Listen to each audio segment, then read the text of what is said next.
What's up, everybody, and welcome to Apocalypse Movies. My name is Jake Berlin. This is Jacob Bartley. What's up? And welcome to our 2016 summer review. Summer season just ended a few weeks ago. We're now looking forward to the fall. But we're going to talk about the summer, May through August, talk about all the movies that came out, our favorites, our least favorites, biggest surprise, and biggest disappointment. Let's jump right into it. Jacob, a lot of movies came out the last couple months. We're going to go from May to August, all of those movies.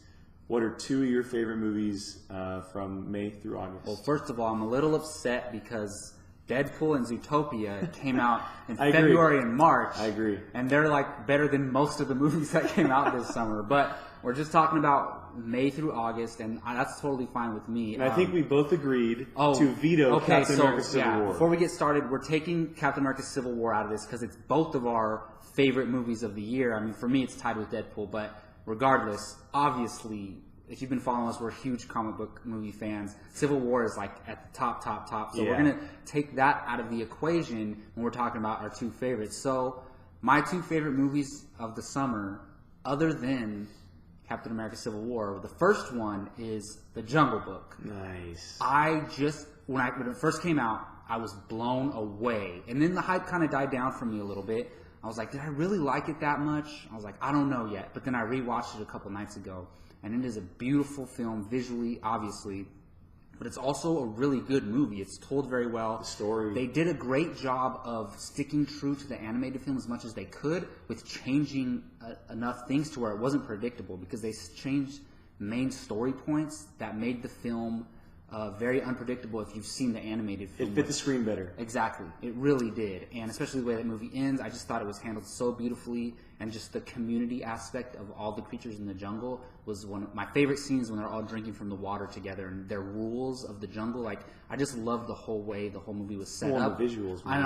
And on top of the visuals, which are obviously the most incredible thing of that movie, it is one of the most beautiful films ever made, in my opinion. So yeah, I got The Jungle Book as, other than Civil War, one of my top two favorite movies of the year. And I struggled with this second movie. Now, I was going to put maybe Finding Dory up there. I was going to put maybe Pop Star up there, which was one of my favorites, dude. Still good to see it. I loved it. Well, I'm a Lonely Island and Sandberg fan. So, but we're doing our favorites, right? And I was looking at the list, and my number two favorite movie of the summer is Suicide Squad.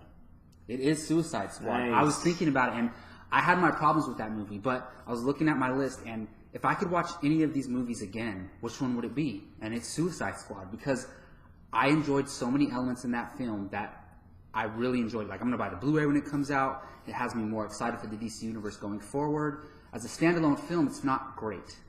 I've always been saying it's good, and that's the best I'll give it, in my opinion.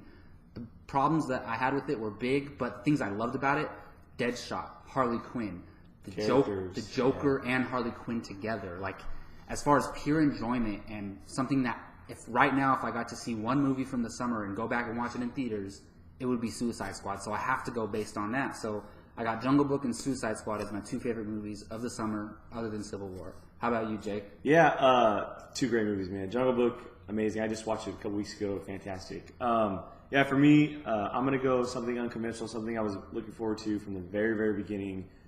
Shane Black's The Nice Guys. I knew it. I almost put that up there, too. I love that movie. It's a special place in my heart. I think that Shane Black, Russell Crowe, Ryan Gosling, the three of them together, put together such a fantastic movie. The writing from Shane Black is unbelievable. Yeah, dude, it's all awesome. The supporting cast as well. You have the little girl who's now in Spider-Man Homecoming. I forget her name, but she was fantastic. Angourie Rice, yes, I want to say. That's it. She was great. She's so good in that movie as a daughter. Plays off Ryan Gosling very, very well. But, of course, the chemistry between Gosling and Crowe, it's second to none. It's like unbelievable. I really hope they get a sequel to that. Yeah, it's very unfortunate just because the movie didn't make a ton of money. It deserves to. But it's one of my favorites. It has action. It's got comedy. It's thrilling. It's like all these things all together. So Shane Black, The Nice Guy, other than Captain America Civil War, definitely takes the number one spot for me. Number two, Hell or High Water. Oh man, I still haven't seen it yet. Yeah, I just watched this. I'm gonna go watch it today. A couple weeks ago. You got Chris Pine, Ben Foster, and Jeff Bridges. The three of them together are just fantastic. Ben Foster, he plays a very different role than he ever has before. Very comedic and kind of playful. opposite to Chris Pine's more serious, dramatic role. The two of them together are so good. That's awesome. I believe, like, Chris Pine's been around for a while. Obviously, he's Captain Kirk, but I believe this is his breakout role.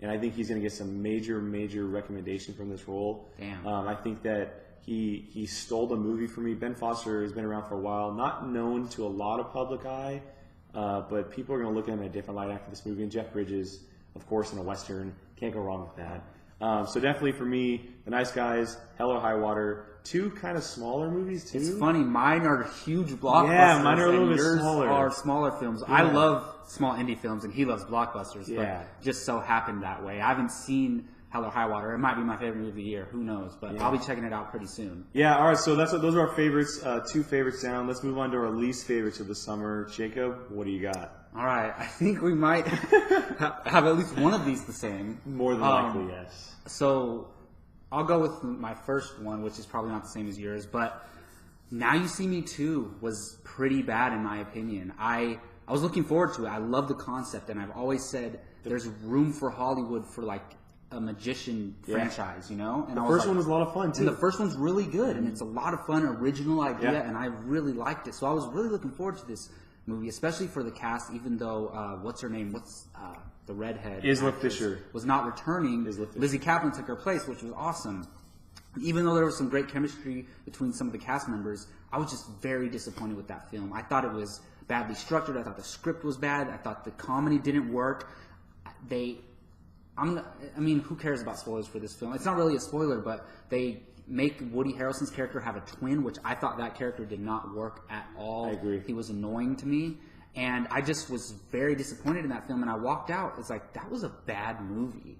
And there's worse movies of the year, definitely. Mm-hmm. But as far as the summer movies go, it was one of the worst films of the summer for me. And then my worst movie of the summer is, wait for it, Independence Day Resurgence. I bet you couldn't have guessed that.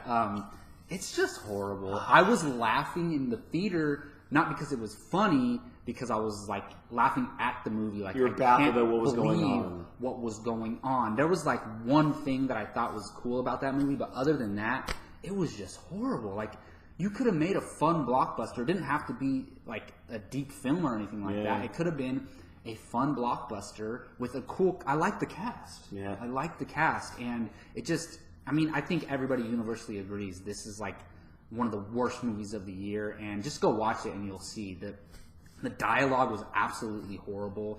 The story was lazy. It was just all around just bad. And at the end, they try to go so extravagant at the end, and it's like, what am I watching? Like, it's just a really bad film. So, Jake, how about you? Your two worst films? Well, I'm going to go right off of you. Mine is Independence Day Resurgence. Yeah, I knew it. Remember when that first trailer came out? I was pretty excited. Into the hype, it looks so good, and it looked like first of all, it's a fantastic idea. 20 years later, and how we use their technology. That's the one thing I liked about it. It was such a good idea, and it just totally went off rails. Like, as it went on, it just kept going farther and farther off the rails. Oh my goodness! And like the whole, I'll say is the school bus. Yeah, it's just like the school bus and the idea for a threequel, like that totally, the final moment's like a totally. Let's go get him, guys. Come on, that's basically you what can do they so said, much better. How they ended the film, and I remember how we were all goodness. so bummed when Will Smith wasn't returning. Thank God he didn't return. Oh, I know, right? Now we know why he didn't return. Enough with that. But my second least favorite, Ben-Hur, the remake. Oh, I haven't seen it yet. Really? I think that I had a little bit of optimism for that film. The first, the original it holds such a special place in Hollywood because Charlton Heston, and it touches on the religious side of film and cultures and whatnot, and it's so elegantly directed and written and all that kind of stuff. But it takes it in such a weird direction, really, and it's such I hate to say it, but a Hollywood way to remake a movie. And I like Jack Houston as an actor. I think he's really good. It kind of looked like Fast and Furious on chariots. Yeah, and that's did they try to make it like that? Pretty much. And those are going to wrap up our favorites and least favorites. We're going to move on to our surprises and disappointments of the summer. We're only going to choose one for these two segments. So, Jacob, I'm going to shoot to you. What is your biggest surprise of the summer? My biggest surprise. So I have an honorable mention, and that is Kubo and the Two Strings. Nice. Great movie. Go check it out. if it was, it's not really my favorite type of genre, but like if it was, it'd probably be my favorite movie of the summer. But go check out Kubo and the Two Strings. But my biggest surprise of the summer is Bad Moms. I was not expecting this movie to be that great. Like I love hard R comedies, but I was like, this is gonna be stupid. Like I was hesitant to go watch it in the first place, but I went in and I did not stop laughing from beginning till the end of the film. I was laughing my ass off. It was freaking That gets me excited to hilarious, see it. and it's a good movie. Yeah, it's I'm looking forward to not seeing just it. funny. It's not. It looks like it could be cliche, It has a but true story it to it, flips yeah. the cliches on its head, and it actually tells a good story, and it has relevance to like society today and how women and moms are perceived. So I actually had a great time with Bad Moms, and ultimately a comedy is supposed to make you laugh, and it had me cracking up the whole way through. And there's one moment, all I'm going to say is in the grocery store. Look out for that. It's absolutely hilarious. There's a hint of that in the trailers, if I'm not wrong. A little bit, It's, yeah. Is it slow motion? Yes, and you will lose your mind Okay, laughing. good. I'm excited to see it. Yeah, Cool. so my biggest surprise is Bad Moms. Yeah, well, my surprise, I'm a huge fan of this franchise. First of all, I have an honorable mention as well. Almost a tie. My honorable mention goes to Don't Breathe. Oh, nice. I was looking Nice. forward to it, but it blew my expectations out of the water. I can't wait to see that. Yeah, Yeah, but- man, there's a lot of movies I haven't Yeah, seen. but as for my surprise, I'm a huge fan of this franchise, have been, but I was worried going in because of the trailers and certain things that went on behind the camera. Yeah. Star Trek Beyond. And my feelings towards Justin Lin, and because You Fast were and not Furious- looking forward to Star Trek Beyond Yes. as much as I thought you Yes, and Wow, that's I awesome. love Star Trek. I love Star Trek Into Darkness. I thought they were both great movies. I thought Justin Lin was an odd choice to take over the franchise. Yeah, that was Because your it's a biggest concern, right, It's a with the very director? different tone of movie and style of movie, but man, he crushed it out of the park. He captured true Star Trek, classic Star Trek, and nothing against J.J. Abrams' style towards Star Trek, but he really captured the kind of otherworldly presence Oh, yeah. and outer space I love travel. Star Trek Beyond. Honorable Yeah. mention for me as well. It's such a honestly. cool movie, and he takes such great ideas from different movies of past Star Trek generations, pun intended, and really puts him into this film. And I think the cast really shines, and it's a really fun movie. I think that if you haven't checked it out, make sure you go check it out. I think it's in theaters somewhere. What a too. great trilogy! Like, Yeah, as far as trilogies that have came out in the past like 4 or 5 years, that might be the best. and it's so honestly. underrated. Like, who talks Yeah. about it really? Nobody. you know? I mean, I'm gonna buy the trilogy when it comes out. Yeah, on Blu-ray. so Like, I can't definitely, wait. my surprise goes to Star Trek Beyond. Nice. What about disappointment? You got one? So disappointment, yes, I do. I was going back and forth, but like to be a disappointment, it has to end up being a bad movie for me. And for me, my biggest disappointment was actually my surprise was Mike and Dave Need Wedding Dates. Haven't been able to see it yet. So, like I said earlier, hard R comedy is like one of my favorite genres ever. I love it, and I love Zac Efron, and I really like what's his name, Adam Devine. Adam Devine, I yes. From love the Pitch Perfect yeah, movies. and I watch Workaholics. I think he's great. I was like, yes, these two as brothers, that's going to be hilarious. I think Aubrey Plaza is hilarious. I love Anna Kendrick. She's like one of my favorite actresses working today. I was like, I cannot wait for this movie. It's going to be awesome. Horrible. Absolutely. There's a few funny moments, and like one of the standout in the cast is the girl who plays their sister. She was probably the funniest part of the movie, actually. Blonde, right? Yeah, she was hilarious, but other than that, the movie was bad. Script bad. The jokes were just way too over the top. The characters were idiots. Like, you don't like in comedies. I want realistic characters, or else it's not funny. Like, these were just over the top, unrealistic characters. So my biggest disappointment is Mike and Dave Need Wedding Dates. It's a good one. Maybe I won't go check out the Yeah, movie. So. online, Redbox, whatever. My biggest disappointment has already been talked about. Jake can probably guess Suicide Squad. Wow. I should have known. Why didn't I know? This I mean, was it has to be, top yeah. 5 most anticipated of Yeah. the year. Although that I really love the characters and the character moments within the movie, it's just a bad film. It's edited horribly. To each their own. The screenwriting to me, or the writing to me, is not very good. It's very unfortunate. Who knows how many hands were in the kitchen on this one.